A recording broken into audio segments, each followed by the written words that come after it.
Quddiem il-Maġistrat Anthony Vella bdiet il-kompilazzjoni taż-żewġ pirati Libjani Ali Ahmed Saleh ta' 28 sena u Musa Saha Ali Soko ta' 27 sena, akkużati li fit-23 ta' Diċembru li għadda ħatfu ajruplan tal-passiġġieri b'120 passiġġier bord bejn persuni pajżana u membri tal-ekwipaġġ li oriġinarjament kellu jsegwi r-rotta Sebħa Tripli.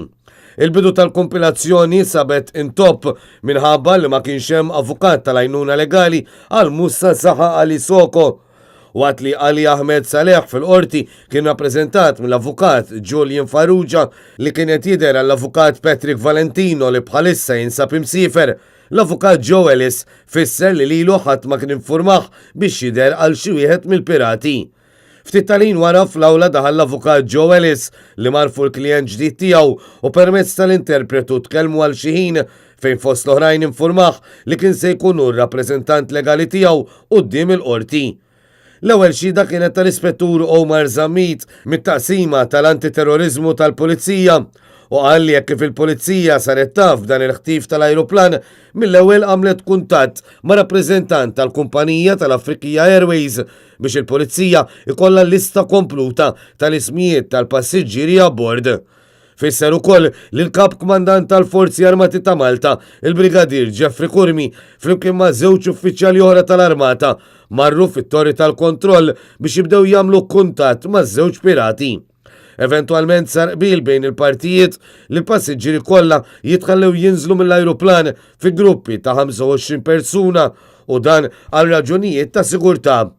Ir-riżulta li kienet l-intenzjoni ta' żewġ pirati tal-ajru Libjani li l-ajruplan Airbus A320 jitniżżel fl-Ajruport Internazzjonali ta' Ruma u dan meta t-titjira kellha tkun dik bejn l-ajruport ta' Sebħa fil-Libja għal dak tal-kapitali Tripli. Fil-fatt kompla jixed l-Ispettur Omar Zammit, ir-riżulta li wieħed mill-pirati kien ewwel nota li kienet tajt biex l-ajruplan jitniżżel fl-ajruport ta' Ruma, inkella kien se jisplodi l-ajruplan. Eventualment, membri tal-ekwipaġġ abbord konvinċew lill-istess pirati biex iniżlu l-ajruplan maħtuf fl-Ajruport Internazzjonali ta' Malta. L-Ispettur Zammit qal li ż-żewġ pirati rrifjutaw li jgħidu x'kien il-mottiv wara dan il-ħtif tal-ajruplan kif ukoll jekk kienux jiffurmaw parti minn xi moviment jew partit politiku li qabbadhom jagħmlu dan il-ħtif. L-għada ż-żewġ pirati kienu interrogati mill-ġdid fil-preżenza tal-avukati rispettivi mqabda lilhom u ma kellhom ukoll mobiles li meta kienu analizzati instab li fihom kien hemm qatt ta' ritratti li juru l-parti ta' ġewwa tal-ajruplan, armi kif ukoll bombi li fil-fatt għalkemm fittizzi instabu fil-possess tagħhom temm jixed l-Ispettur Omar Zammit. Wara ħxed Pasquale Papa, uffiċjal fil-Forzi Armati ta' Malta li fisser kif ir-rwol tal-Armata kien li jarrestaw l-żewġ pirati tal-ajru Libjani. Mistoqsi jekk kien xjaraf li żewġ pirati u wieġeb fl-affermattiv.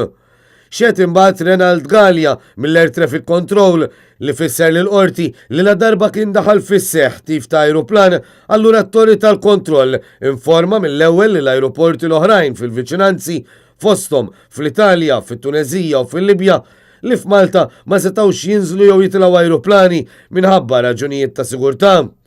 Gallia kompla li t-torri tal-kontroll kien notifikat bil-ħtif tal-ajruplan għal ħabta tal-11 kwarta filgħodu u l-ajruplan maħtuf tniżżel f'Malta madwar 20 minuta wara. Hawnhekk kienet attiva l-operazzjoni Warda biex kulħadd jieħu l-pożizzjoni tiegħu fil-waqt li l-kap kmandant tal-Forzi Armati jibda jmexxi l-ħidma direttament hu. Fis-seduta tal-erba, il-qorti ma laqgħetx it-talba biex l-ajruplan tal-Afrikija Airlines jingħadda lura lill-kumpanija u dan minħabba nuqqasijiet proċedurali. Fit-tmiem is-seduta, il-Maġistrat Anthony Vella aġġorna għat-19 ta' Jannar f'nofsinhar.